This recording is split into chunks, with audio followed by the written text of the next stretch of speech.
지난 몇 달 동안 우리는 이제 계속해서 시편을 묵상해 왔습니다. 그동안 여러분과 시편을 읽으면서 제가 가슴 깊이 좀 깨닫게 된 사실이 한 가지 있는데요. 이제 그게 뭔가 하니 하나님을 찬양하는 일이 얼마나 고귀한 것인가 하는 것입니다.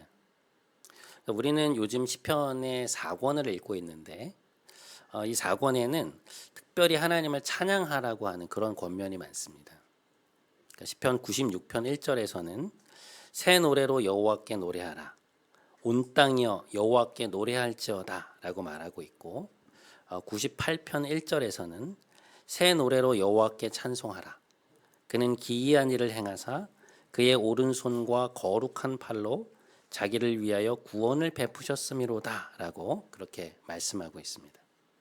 그러니까 시인들은 시편의 곳곳에서 우리에게 하나님의 이름을 높일 것을 권면하고 있는 것을 보게 됩니다. 그런데 참 묘한 것은 매일 새벽마다 이 시편의 권면을 대할 때 저의 감정이 다르다는 것이었습니다. 어떤 날에는 마음에 감사가 가득해서 아주 기쁜 마음으로 그 권면을 들었지만 또 어떤 날은 수심에 잠겨서 마음이 눌린 채로 그 권면을 듣게 될 때가 있었습니다. 상황에 따라 말씀을 듣는 우리의 감정이 다 다른데 시편의 말씀들은 그것에 관계없이 줄기차게 그럼에도 불구하고 하나님의 이름을 높이고 그분께 집중하고 하나님을 찬양하라고 권면하고 있다는 것이죠. 여러분께서도 마찬가지의 경험을 하지 않으셨나요? 그래서 어떤 경우에는 말씀을 대할 때 좀 당혹스러울 때가 있죠. 이런 마음으로 어떻게 하나님을 찬양하지? 하나님의 이름이 너무나 고귀하다는 것을 알지만 그래도 어떻게 이런 마음으로 하나님을 높일 수 있을까? 적어도 하나님을 찬양하는 것은 내 감정이 최고조로 올라와 있을 때 할 수 있는 것 아닌가? 이런 생각을 하게 되거든요. 기분이 좋아야 노래도 흥얼거리는 것이지 마음이 축 처져 있는데 어떻게 우리가 흥겨운 노래를 부를 수 있겠어요? 그런데 시편의 저자들은 그런 상황 속에서도 우리에게 하나님을 찬양하자고 말하고 있다는 것이죠. 그러면 그런 권면을 하고 있는 그들의 마음 상태는 항상 좋았느냐? 그렇지 않았다는 거예요. 그들도 때로는 고난 속에 있었고 때로는 커다란 낙심 가운데 있었지만 자신들의 상황과 감정을 뛰어넘어 의지적으로 하나님을 높이는 것을 우리는 보게 됩니다. 얼마 전에 이제 가수 박진영 씨가 이지러버라는 신곡으로 이제 컴백을 했는데요.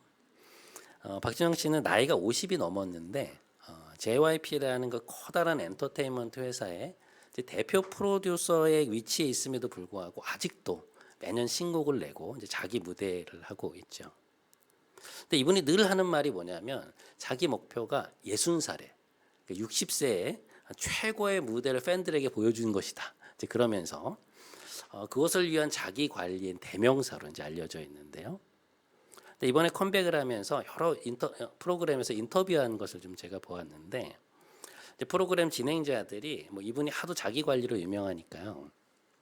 하루의 루틴이 도대체 어떻게 되시느냐라고 이제 질문을 던지자 아침에 일어나자마자 침대 안에서 영어 단어를 무조건 20개씩 외운다는 거예요. 그러니까 단어를 외우고 그 단어가 나오는 예문까지 다 외우고 나면 이제 그제서야 침대에서 걸어 나온다는 것이죠. 그리고 나서 집에 있는 한 장소로 이동을 해서 이제 스트레칭을 비롯한 운동을 2시간을 한 뒤에 아주 간단하게 견과류를 중심으로 아침 식사를 한다는 것이었습니다. 그러니까 체중 조절을 위해서 저녁을 안 먹는데요. 그래서 자기가 하루 중에 가장 많이 하는 말이 뭔가 봤더니 막 운동을 하면서 아우 배고파, 아우 배고파, 아우 힘들어, 아우 힘들어 이제 이런 말들을 가장 많이 하는 것 같다고 이제 얘기하는 것을 이제 들은 적이 있습니다. 그러니까 자기가 느끼기에 지금 자기 몸이 30대 때보다 더 유연하고 춤선도 더 좋아졌다는 거예요. 그만큼의 노력이 이제 빛을 발하고 있는 것이죠. 하지만 여러분, 우리가 이제 이분의 일상을 들을 때는 와 대단하다 이제 좋아 보이지만 생각해 보면 아침에 일어나자마자 영어 단어를 20개씩 외우는 일이 쉬운 일일까요? 이불을 끌어안고 이제 더 자고 싶지. 아침부터 영어 단어가 너무 외우고 싶어 막 그러지는 않을 거 아니에요. 저녁을 안 먹어서 분명 허기가 질 텐데 아침을 먹기 전에 2시간 가까이 힘든 운동을 매일 하고 싶은 마음이 들겠냐는 것이죠. 어떤 날은 그럴 수도 있겠으나 컨디션이 별로이거나 기분이 안 좋은 날이 있지 않겠어요? 근데 그런 하기 싫은 날이 더 많을 거거든요. 그런데 이분은 자신의 기분이나 감정에 상관없이 그 일들을 꾸준히 해왔다는 것이죠. 이제 그것을 할 만한 마음 상태가 아니어도 일단 하다 보면 단어를 외우기 시작하고 몸을 풀다 보면 거기에 힘이 붙고 속도가 붙고 감정이 따라오게 마련이었다는 것입니다. 근데 그것을 통해서 자신의 삶이 많이 변해왔다는 거예요. 올해 하반기였죠. 이제 흑백 요리사라고 하는 경연 프로그램이 큰 인기를 끌었는데요.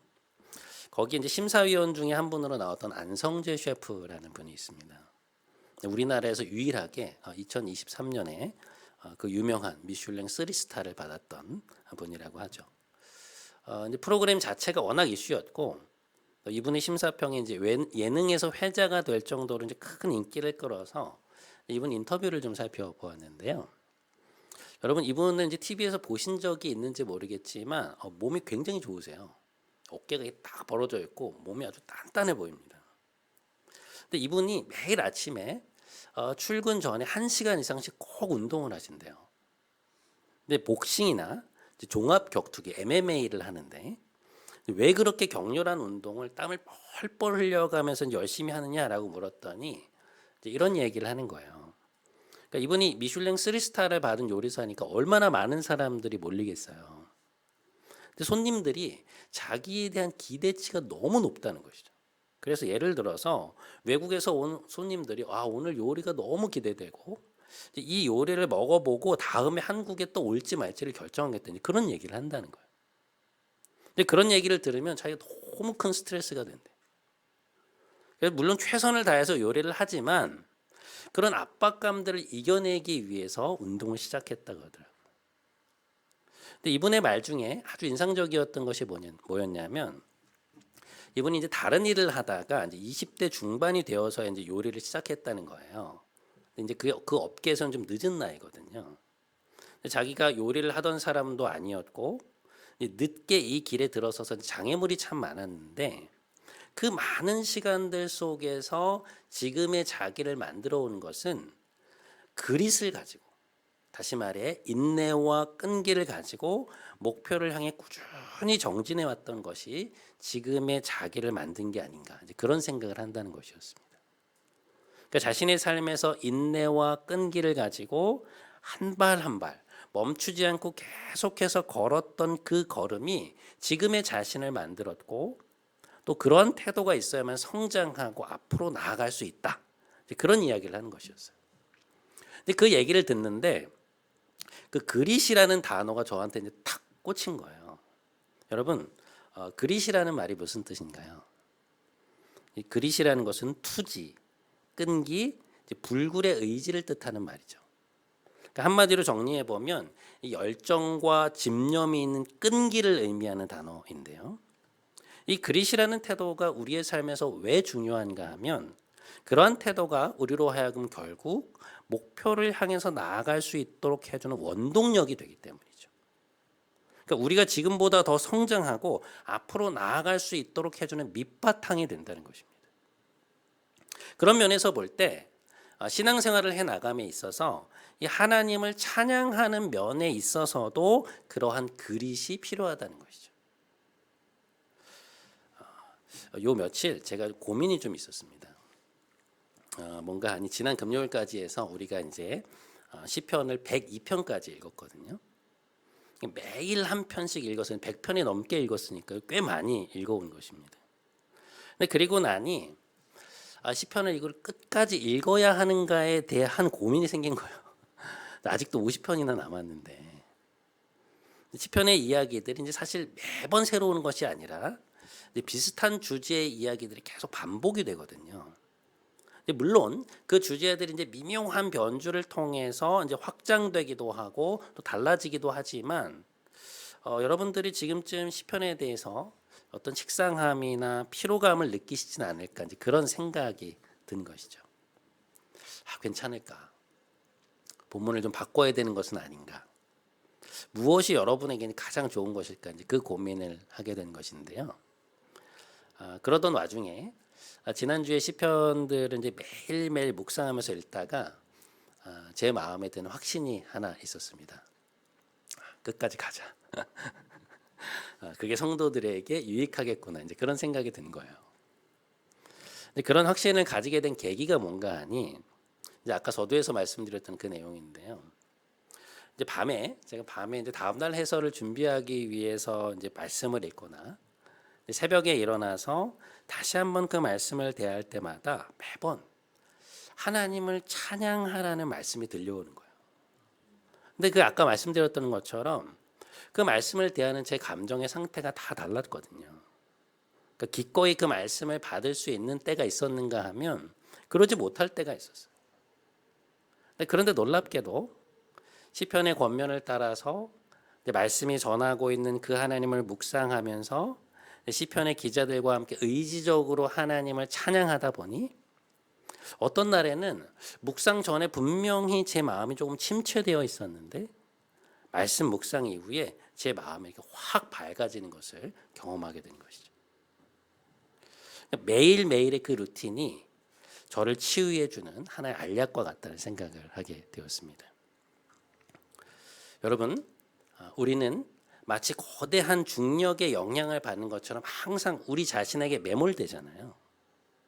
나의 안위, 나의 성취, 나의 미래의 문제 혹은 자녀의 문제로 끊임없이 매몰되는데 그렇기 때문에 그리스도인들이 그릿을 가지고 끊임없이 우리의 한계를 뛰어넘어 하나님께 시선을 돌리는 일들을 계속해서 해 나가야 된다는 것이죠. 그러니까 나 자신을 향해서 거두어진 이 시선을 다시금 하나님께로 돌리고 내가 아닌 하나님을 우리 삶의 중심에 모셔오는 그 일을 매일매일 인내와 끈기를 가지고 반복해서 해야 한다는 것입니다. 하나님을 우리가 도달해야 될 기준으로 두고 그분을 향해서 반복해서 나아갈 때 우리는 커다란 중력처럼 우리를 끌어당기고 있는 우리 자신의 죄성, 우리의 중심성을 벗어나서 한 발 더 하나님 앞에 나아갈 수 있다는 것이죠. 그렇기에 시편은 끊임없이 우리에게 하나님을 찬양하라고 반복해서 권면하고 있는 것이고 또 그것이 시편이 우리에게 주는 커다란 유익 중에 하나라는 것입니다. 시편이 주는 또 하나의 유익은 우리의 내면을 채워갈 수 있는 소스를 제공해 준다는 것입니다. 여러분, 사람들이 일반적으로 말하는 명상과 기독교에서 말하는 묵상의 차이점이 뭔지 아세요? 명상이라는 것은 우리 안에 있는 그 잡다한 것들을 떨쳐내고 비워내려는 목표를 가진 활동이죠. 반면에 기독교에서의 묵상은 1차적으로 우리의 내면을 채우는 작업이에요. 하나님의 것으로 우리의 내면을 채움으로써 이 부정적인 것을 비워내는 것인데요. 일종의 역설이죠. 근데 우리 내면의 부정적인 감정과 생각들은 우리가 그걸 이렇게 비우려고 한다서 저절로 비워지는 게 아니거든요. 잡초를 뽑아내도 그것만 이렇게 탁 뽑아내지지 않습니다. 그럼 어떻게 해야 되느냐? 하나님의 것으로 우리의 내면을 채우면서 기존에 있던 이 부정적인 생각과 감정들을 밀어내는 것입니다. 그것들이 자기의 자리를 잃고 밀쳐지는 거예요. 영성에 있어서 아주 중요한 원리인데요. 여러분, 인간의 생각이나 감정은 우리의 힘으로 이렇게 떨쳐지지 않습니다. 우리 안에는 부정적인 감정, 걱정, 염려, 두려움, 미움 이런 것들이 내가 이걸 얼른 떨쳐버려야지. 이걸 얼른 없애버려야지 한다고 갑자기 없어지던가요? 여러분 쉽게 그게 떨쳐집니까? 그렇게 되지 않거든요. 그러니까 우리 안에 있는 그런 생각과 우리 안에 있는 그 생각과 감정들을 떨쳐버리고 비워내려는 결단은 그건 결단으로 되는 것이 아니라 다른 것으로 우리의 심령을 채움으로써 그 자리를 자연스럽게 없애버리는 것입니다. 그러니까 더 이상 우리 내면에 그것들이 자리할 공간을 내어주지 않는 거예요. 그런 면에서 시편은 우리에게 우리의 내면을 채울 수 있는 하나님에 대한 묵상의 소스를 끊임없이 공급해주고 있다는 것이죠. 시편의 저자들이 계속해서 높이고 있는 하나님의 성품, 하나님의 역사, 하나님의 아름다우심을 의도적으로 자꾸만 우리의 마음에 담아두고 그것을 묵상하다 보면 우리의 내면에 하나님에 대한 생각으로 가득 채워진다는 거예요. 그것이 묵상의 기반이 된다는 것입니다. 그런 맥락에서 오늘 본문 시편 100편은 이렇게 말씀합니다. 여호와가 우리 하나님이신 줄 너희는 알지어다. 그는 우리를 지으시니요 우리는 그의 것이니 그의 백성이요 그의 기르시는 양이로다. 여호와는 선하시니 그의 인자하심이 영원하고 그의 성실하심이 대대에 이르리로다. 여러분 여기 보시면 시편의 저자가 왜 하나님을 찬송하자고 말하고 있나요? 우리가 읽지는 않았지만 시인이 사람들을 초청하면서 기쁨으로 하나님을 섬기며 즐거이 하나님께 노래하자고 말하는 이유는 무엇인가? 그 첫 번째 이유는 하나님이 우리의 하나님이시기 때문에 그래요. 하나님은 다른 누구의 하나님이 아니라 나를 이름으로도 아시고 우리를 자신의 백성으로 삼으신 우리의 하나님이라는 것입니다. 하나님은 또 어떤 하나님이시냐? 우리를 창조하신 창조주요, 우리의 목자요, 우리의 아버지라는 것입니다. 하나님은 선하시며 그 인자심이 영원하고 그 성실하심이 대대에 이르는 분이라는 거예요. 오늘 본문을 묵상하면서 저에게 가장 깊이 다가왔던 말씀은 하나님이 선하시다라고 하는 말씀이었어요. 여러분 우리말로 선하다라고 하는 번역된 이 단어는 히브리어로 보면 토브라는 말인데요. 이것은 악의가 없는 완벽한 선함, 더러움이 없는 아름다움 이런 것을 뜻하는 단어예요. 구약 성경에서 아주 중요한 단어인데요. 이 단어가 어디에 쓰이냐면 그 대표적인 용례가 창세기 1장입니다. 창세기 1장 3절 말씀. 하나님이 이르시되 빛이 있으라 하시니 빛이 있었고 빛이 하나님이 보시기에 좋았더라. 창세기 1장 9절과 10절 말씀.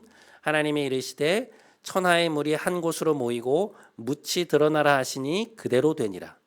하나님의 뭇을 땅이라 부르시고 모인 물을 바다라 부르시니 하나님이 보시기에 좋았더라. 창세기 1장 31절. 하나님이 지으신 그 모든 것을 보시니 보시기에 심히 좋았더라. 저녁이 되고 아침이 되니 이는 여섯째 날이니라. 여러분 여기 보시면 보시기에 좋았다, 보시기에 좋았다, 보시기에 심히 좋았다 이제 그런 표현들이 나오죠. 근데 이 좋았다라고 하는 표현이 히브리어로 보면 토브라는 단어예요. 그러니까 하나님이 창조하신 세상의 처음 모습이 얼마나 완벽한지 선하시고 아름다우시고 완전하신 하나님의 성품과 존재를 반영하는 정말 멋진 모습이었다는 것이죠. 그러니까 세상이 하나님의 선함을 반영하는 아름다운 모습이었다는 거예요.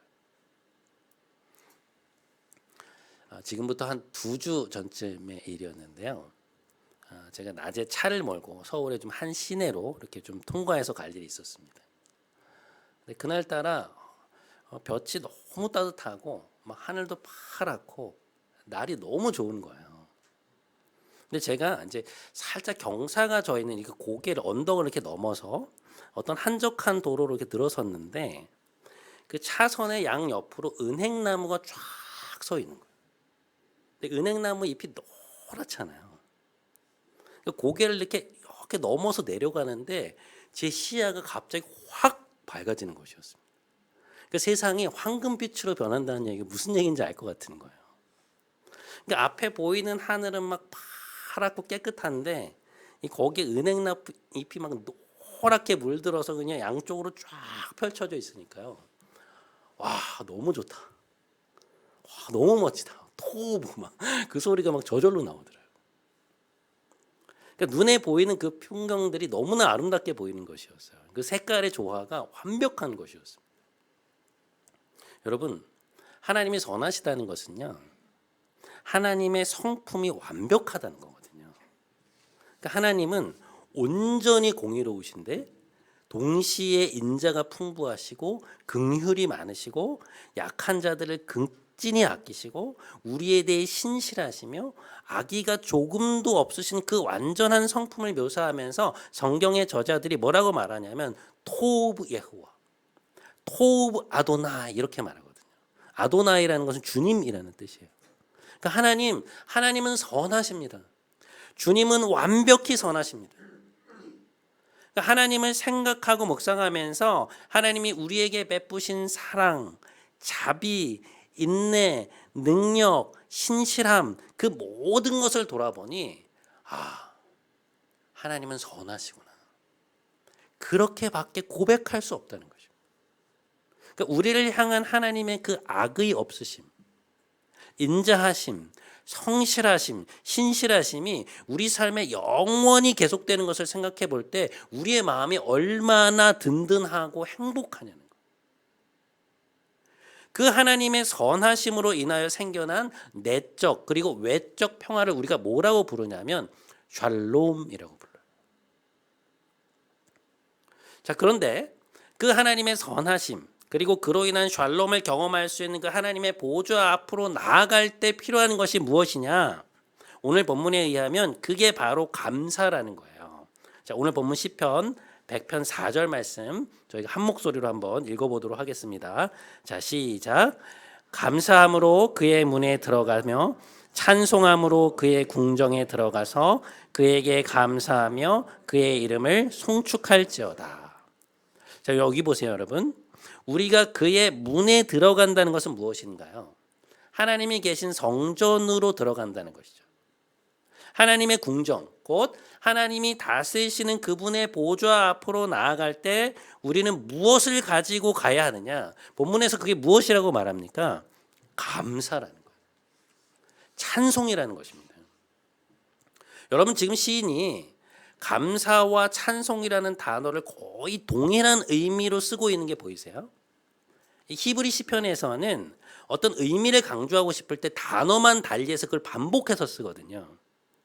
그러니까 지금 말씀에도 보시면 감사함으로 그의 문에 들어가며 찬송함으로 그의 궁정에 들어가서 그에게 감사하며 그의 이름을 송축할지어다 이렇게 되어 있죠.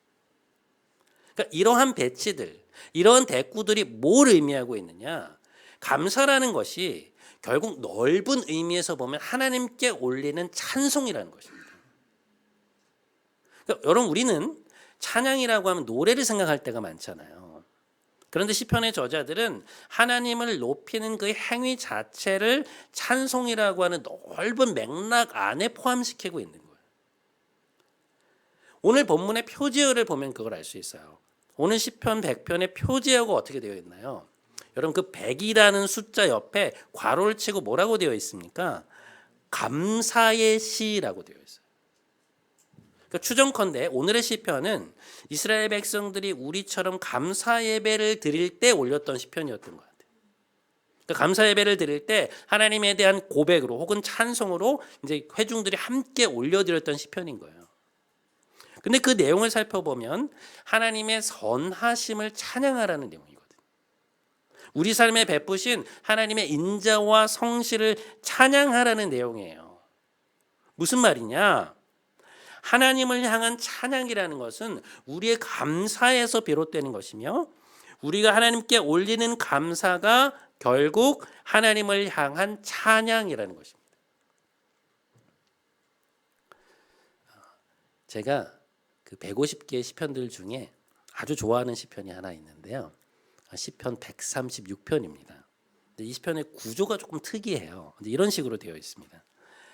여호와께 감사하라. 그는 선하시며 그 인자하심이 영원하미로다. 신들 중에 뛰어난 하나님께 감사하라. 그 인자하심이 영원하미로다. 주들 중에 뛰어난 주께 감사하라. 그 인자하심이 영원하미로다. 홀로 기이한 일들을 행하시는 이에게 감사하라. 그 인자하심이 영원하미로다. 이게 1절부터 4절까지의 내용이거든요. 근데 이런 식으로 해서 무려 26절까지 시편이 쭉 이어집니다. 감사의 구체적인 내용이 앞에 나오고 뒤에 그 인자하심이 영원하미로다라고 하는 이제 후렴구가 붙는 거예요. 하나님이 그분의 인자하심으로 우리에게 있는 이 모든 것을 베푸셨다는 것이죠. 근데 내용을 살펴보면 아주 다채롭습니다. 5절부터 9절까지는 하나님의 창조물들을 하나하나 열거하면서 거기에 대해 감사하고 하나님이 베푸신 인자를 찬양합니다. 그 이후에는 이스라엘 백성이 결코 잊을 수 없는 그 자신들의 구원의 역사, 그 출애굽 사건을 세세히 기억하면서 거기에 대해 감사를 올리고 하나님이 베푸신 인자를 찬양해요. 그리고 마지막에는 가나안에 정착하는 과정, 그 이후 이스라엘의 역사 속에서 하나님이 그들을 위해 행하셨던 일들을 하나하나 되새기면서 거기에 대해서 일일이 감사를 올리고 하나님의 인자하심을 높여요. 그래서 여러분 이 시편 그 136편의 1절부터 26절까지는 이렇게 소리내서 쭉 읽잖아요. 굉장한 감동이 있습니다. 그 인자하심이 영원하다. 그 인자하심이 영원하다. 그 인자하심이 영원하다. 이 후렴구가 마치 종을 이렇게 계속 울리는 것처럼 이렇게 딩, 딩, 딩 계속 울리면서 감동이 이렇게 밀려. 그러니까 시편을 반복해서 읽다 보면 우리에게 주신 많은 것이 결국 하나님의 인자함의 표현이구나라는 걸 알게 돼요. 우리는 자꾸만 하나님께 왜 안 주시냐고 말하잖아요. 주셔야 되는데 왜 안 주시냐? 왜 우리의 기도를 듣지 않으시냐? 그렇게 말하지 않습니까? 근데 곰곰이 생각해 보면 하나님이 우리에게 뭘 주셔야 되는 게 아니거든요. 하나님은 우리에 대해서 그런 의무를 갖고 계신 분이 아니에요. 그렇잖아요. 하나님이 우리의 하나님이 되신 것, 우리를 창조하시고 우리를 돌보시고 우리 삶에 베푸신 모든 것은 전적으로 하나님의 은혜입니다. 하나님의 선물이에요. 그러니까 우리를 향한 하나님이 베푸신 인자함의 거룩한 인자함의 표현인 것입니다. 하나님이 그냥 그분 자신의 인자와 성실하심으로 우리의 인생을, 우리의 한 해를 여기까지 인도해 오신 거예요. 자발적 베푸심이라는 것이죠. 여러분 오늘 감사 제목들 다 써서 아까 헌금 시간에 올리셨죠? 오늘 여러 가지 사정으로 오지 못하시는 성도님들이 계신데 그분들께도 제가 감사 제목을 써서 보내달라고 부탁을 드렸어요. 이제 그 제목으로 헌금함에 같이 넣어서 올리겠다. 그래서 사정상 오늘 함께하지 못하시는 우리 성도님들 역시 우리의 감사와 찬송이 하나님께 올려드려지고 있는 것입니다. 근데 그 감사 제목에 시편 136편처럼 그 인자하심이 영원하미로다 그 후렴구만 덧붙이면 여러분이 하나님께 올려드리는 감사 시편이 되는 거예요. 우리 공동체의 새로운 자녀들을 허락하신 하나님께 감사하라. 그 인자하심이 영원하미로다. 우리를 지금껏 평안히 지켜주신 이에게 감사하라. 그 인자하심이 영원하미로다. 한 해를 마무리하며 추수감사 예배로 풍성히 예배할 수 있게 하신 이에게 감사하라. 그 인자하심이 영원하미로다. 우리의 한 해 동안 또한 영원토록 우리와 함께 하실 이에게 감사하라. 그 인자하심이 영원하미로다. 선하신 하나님께 감사하라. 그 인자하심이 영원하미로다. 사랑하는 여러분, 여러분은 오늘 어떤 감사로 하나님께 찬양을 올리시겠습니까? 우리의 감정을 넘어 의지를 가지고 하나님께 감사의 찬송을 올릴 때 우리의 심령에는 우리도 모르는 사이에 걱정과 근심이 사라지고 대신에 기쁨이 차오를 것입니다. 우리 한 해를 마무리하는 추수감사 예배를 드리고 있는 이번 한 주 매일매일 여러분의 감사를 하나님께 올려드림으로 충만한 기쁨으로 하나님을 찬송하는 여러분의 한 주간이 되시기를 주님의 이름으로 간절히 축원드립니다.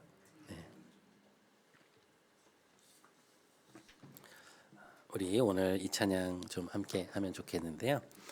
거룩하신 하나님 주께 감사드리세라는 찬양인데 이번 한 해를 돌아보면서 하나님이 우리가 약할 때 강함을 주시고 또 가난할 때 우리를 부욕해 하시고 우리를 붙들어 주셨던 것들을 좀 생각하면서 또 하나님 앞에 감사의 찬송을 좀 올리면 좋을 것 같습니다. 함께 하나님 앞에 찬양하며 나아가겠습니다.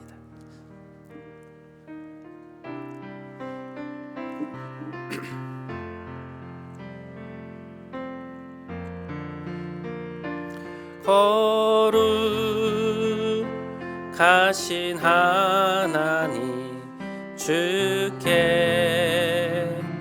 감사드리세. 날 위해 이 땅에 오신 독생자 예수, 나의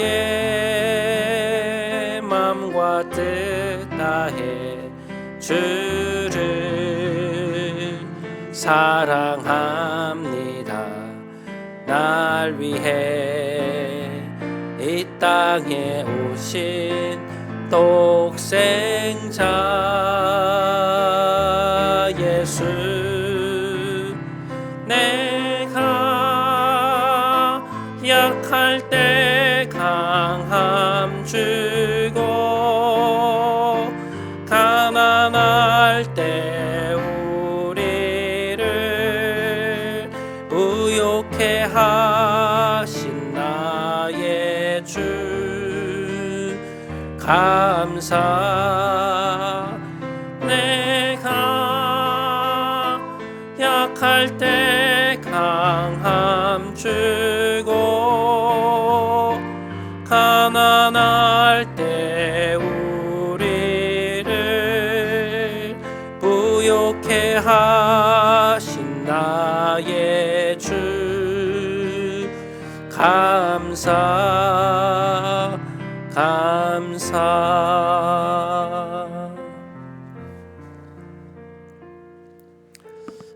사랑하는 여러분, 우리는 오늘 추수감사 예배를 하나님께 올렸습니다.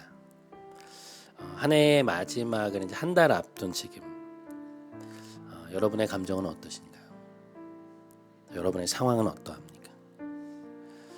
마음에 감사가 넘치는 분들도 있을 것이고, 반면에 그런 감격이나 감정이 크게 올라오지 않는 분들도 분명히 있을 것입니다.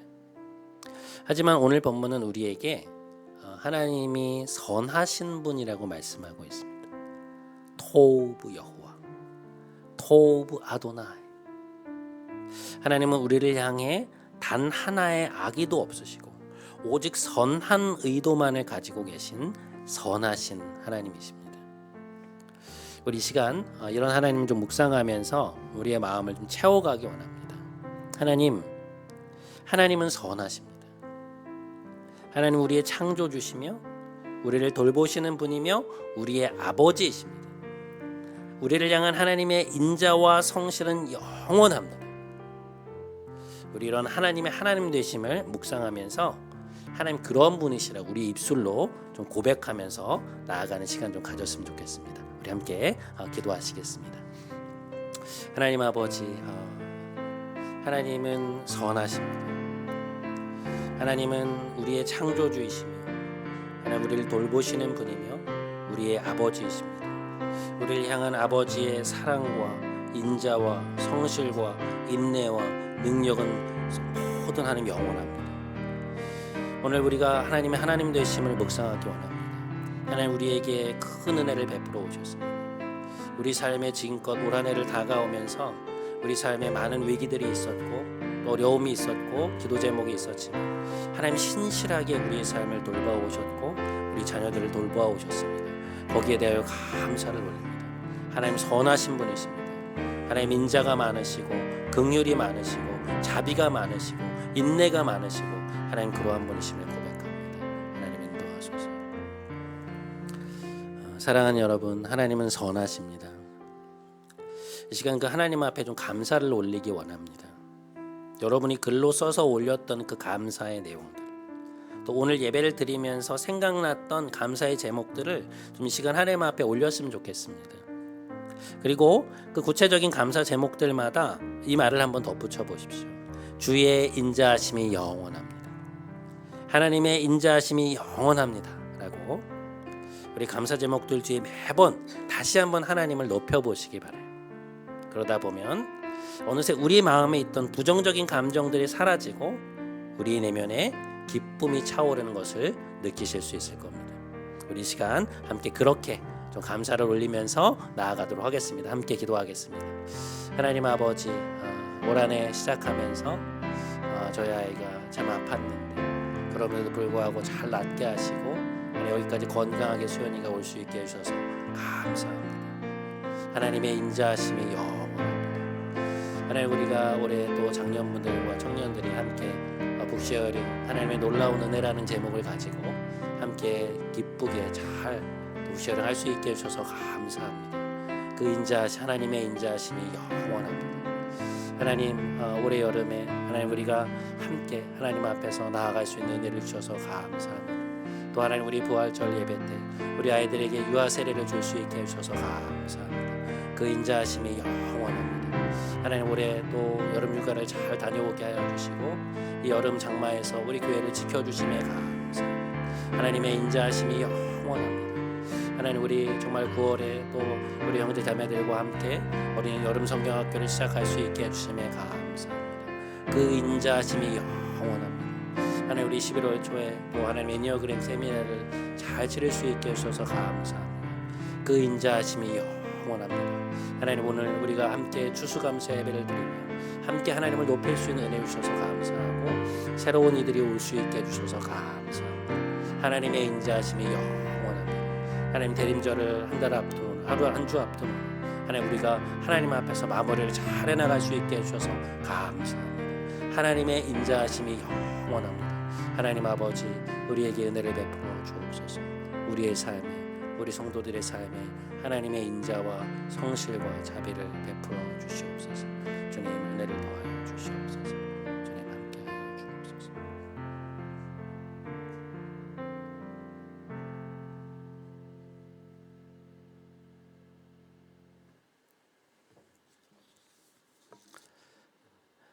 영광과 찬송을 받으시기에 합당하신 하나님, 오늘 우리로 한 해를 마무리하는 추수감사 예배를 드릴 수 있게 해주심에 감사를 드립니다. 한 해를 돌아보니 하나님께서 우리 가운데 행하신 일이 참 많고 우리를 향해 베푸신 인자하심이 참 크다는 것을 발견하게 됩니다. 인내와 성실함으로, 자비와 사랑으로 우리를 대해 오셨습니다. 시간 감사와 찬송을 올립니다.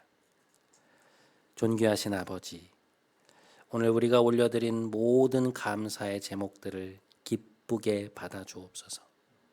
우리의 감사가 하나님께 올리는 귀한 찬송이 되게 하여 주옵소서. 오늘도 우리에게 큰 은혜를 내려주시기 원하시는 우리 주 예수 그리스도의 이름으로 기도드립니다. 아멘. 우리 다 함께 자리에서 일어나셔서 마지막 파송의 찬양하심으로 오늘 예배 마치도록 하겠습니다.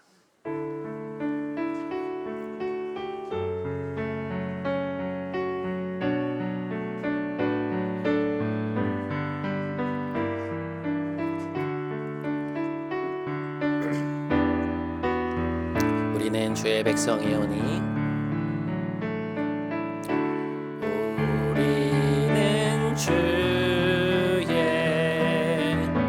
백성이오니 주의 그 큰 일은 선포합니다. 이곳 어두운 세상에 빛으로 부르셨네. 주의 얼굴 구할 때 역사하소서. 교회를 세우시고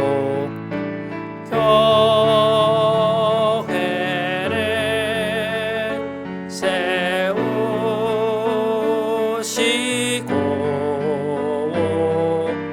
이 땅 고쳐주소서.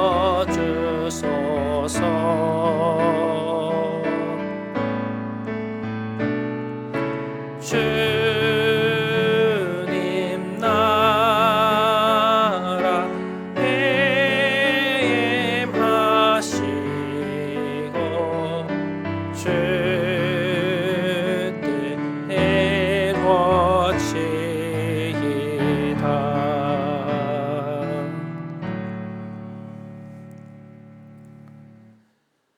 이제는 우리 구주 예수 그리스도의 크신 은혜와 하나님 아버지의 놀라우신 사랑과 보혜사 성령님의 감동, 감화, 충만케 하심이 추수감사주의를 맞이하며 신실함과 인자함으로 우리를 돌보아오신 하나님께 감사와 찬송을 올려드리며 다시금 삶의 자리로 돌아가는 사랑하는 모든 성도들의 머리 위에 이들의 가정, 일터, 사랑하는 자녀들 위에 주께서 친히 세우신 이 교회 위에 이제부터 영원토록 함께 하시기를 간절히 축원하옵나이다. 아멘.